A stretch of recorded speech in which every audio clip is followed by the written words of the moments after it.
Hey everybody, I'm Storm Alexandria, and today I'm going to be playing this game right here. It's called Something for Someone Else. I've never played it before. Just downloaded it right now. It's free to play on Steam. It looks really cool. We'll get to experience that together. Today we're going to have a little conspiracy discussion. This is my first ever official YouTube video. I have no clue what I'm doing with editing, but I did tons of research, and I hope you find this as spooky and informative as I did. I was inspired to make this video after a several hours long binge on videos by that YouTube channel, The Film Theorists. It's a channel where Matt Pat and his team work tirelessly. I'm telling you, these are intense theories. To bring you the most interesting ideas and theories behind your favorite movies, usually completely at the expense of ruining your childhood. I can never watch WALL-E again. Thanks, Matt. The video's like 3 years old. Nobody knows what I'm talking about. Anyways, he said something about something in one of his videos. I can't remember which one it was. I think it was Zootopia.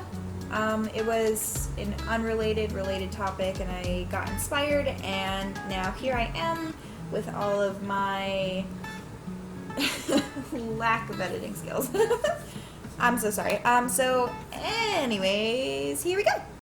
Alright, so here we are the next day. I ended up getting too tired last night to play the game because it took me way too long to edit the 1.5-minute intro for this video. So this is Something for Someone Else. I downloaded it yesterday on Steam. It's free to play. I've never played it. I'm like 6 spacebar presses in. So we're going to be talking about Operation Northwoods today, and I'm going to give you a little background to that. The year is 1962. We've been at odds with the Soviet Union for about 2 decades now. This is called the Cold War for anybody who didn't go to high school world history. And tensions between the United States and the Soviet Union is really high right now. President John F. Kennedy was elected the November before, so that was 1961. And he kind of quickly made a reputation as a guy who wasn't very militaristically inclined. He didn't like to jump towards violence. And he became really, kind of infamous for that over his short period as the president. He had no prior military experience, and that's not something that was lost on the people around him. In fact, there was one man in particular.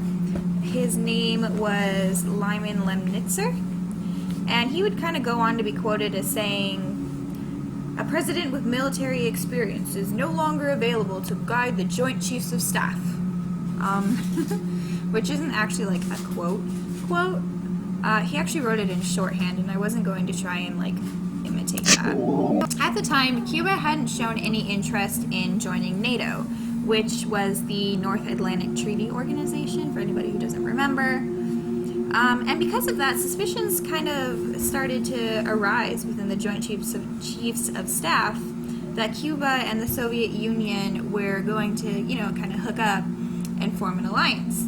And because Cuba is so close to Florida and the United States, people were pretty concerned at that time that Operation Mongoose was proposed. And this was in February of 1962. So keep in mind, JFK has only been president since November, so that's about 4 months. And just over a month later, in March, Operation Northwoods was proposed. Both had been written by the JCS and the Department of Defense. The 2 documents were referred to as possible actions to provoke, harass, and disrupt Cuba, and justification for the U.S. intervention in Cuba, respectively. They were very similar in nature and referenced many of the same things. Both had been signed and highly recommended by Kennedy's best buddy here, that Lyman Lemnitzer guy. And it called for a series of false flag operations to kind of raise support for the invasion of Cuba. Now, if you don't know what a false flag operation is, I'm going to put a screenshot up somewhere. Basically, they're like fake events. The government wanted to spread rumors and just do really horrible, awful things that I'm going to talk a little bit more about. So a direct quote from the original document, which actually would not be released until 1997. I believe it was April of 1997.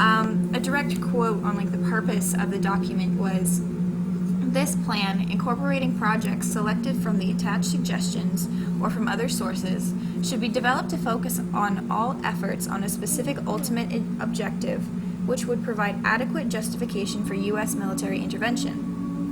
Such a plan would enable a logical buildup of incidents to be combined with other seemingly unrelated events to camouflage the ultimate objective and create the necessary impression of human rashness and irresponsibility on a large scale, directed at other countries as well as the United States. The plan would also properly integrate the time the courses of action to be pursued. The desired resultant from the execution of this plan would be to place the United States in the apparent position of suffering." So they wanted to look like they were like the victims, right? Have you heard of victim stance? That's what's going on here. Position of suffering defensible grievances from a rash and irresponsible government of Cuba, and to develop an international image of a Cuban threat to place in the Western Hemisphere. So what that means is that they wanted to, they wanted to lie to people. They wanted to lie to people, and they wanted to, kind of manipulate people's minds and get them to see like, hey, Cuba is a threat, even though necessarily at the time it hadn't really shown any semblance that it would be a threat, other than, not joining NATO. And at the time, I think Cuba was probably just trying to kind of separate themselves. I'm not sure exactly. I know that as the war goes on, there is some intervention from Cuba, and I will talk about that either in this video or another one. I'm not sure if I put that in my script or not. And I don't know about you, but I think it's pretty messed up that these government agencies, the people that we're supposed to trust, took it upon themselves to propose like a series of calculated and controlled events to manipulate people. And that's an issue, in and of itself, but it gets a whole lot worse. Lyman and his buddies, I think that's how you say it, Limon, and his buddies, they didn't just plan on staging events and like falsifying evidence to make it look like Cuban terrorism, okay? He and his team straight out recommended that we injure, if not kill people. So in addition to spreading rumors, things like blowing up drones, conducting funerals for mock victims, so like fake funerals, and self-sabotaging like U.S. bases, the document suggested ideas like killing boatloads, literally referencing killing boatloads of Cuban refugees.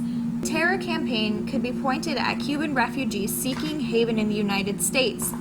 We could sink a boatload of Cubans en route to Florida, real or simulated. Okay, so they were willing to like pretend to do this or to actually do it.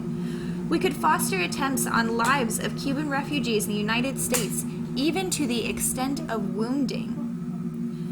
In instances to be widely published, exploding a few plastic bombs in carefully chosen spots, the arrest of Cuban agents, and the release of prepared documents substantiating Cuban involvement also would be helpful in projecting the idea of an irresponsible government. So really, like, they were willing to, like, hurt people.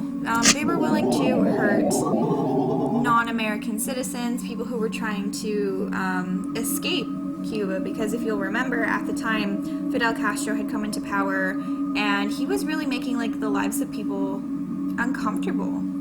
In addition to that, they even recommended, like, shooting down aircrafts carrying college students. I'll put up on the screen the quote from the document is, "It is possible to create an incident which will demonstrate convincingly that a Cuban aircraft has attacked and shot down a chartered civil airliner from the United States to Jamaica, Guatemala, Panama, or Venezuela. The destination would be chosen only to cause the flight plan route to cross Cuba.